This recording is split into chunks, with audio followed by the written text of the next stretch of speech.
ఊరికి నేను చిరంజీవిని పొగట్టం కోసం నేను ఇవాళ రమ్మలేదు. ఆయన ఇవాళ యాక్సెప్ట్ చేసి ఇక్కడికి వచ్చి ఏది చేసినా అదొక అద్భుతం, ఏది చేసినా అదొక ఆశ్చర్యం. కొన్ని ఆశ్చర్యాలు మనం చేయలేం, అవి కుదురుతాయి అంతే.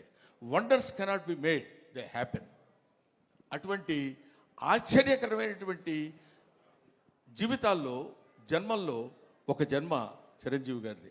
ఇంకా చాలా చాలా చెప్తూ, అందుకనే ఆయన్ని ఊరికనే చాలా గొప్పవాడండి చాలా గొప్పవాడండి కాకుండా కారణ జన్ముడు అనటానికి రీజన్ అది.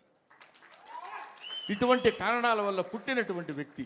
ఇందాక నుంచి ఇప్పుడు ఆ అమ్మాయి మాట్లాడుతున్నప్పుడు చిరంజీవి గారు మిమ్మల్ని చూస్తూ అని కళ్ళ నీళ్ళు పెట్టేసుకుని ఆ యాంగ్జైటీ, ఎక్సైట్మెంట్ నేను చూశాను చాలా చోట్ల. ఆయన పక్కనే ఉంటుండేవాడు కదా, వెళ్ళినప్పుడు ఏమన్నా వచ్చేసి గడగడ పడుకుని ఇలాంటివి ఎన్ని ఎన్ని ఎన్ని ఎన్ని చూశాడు.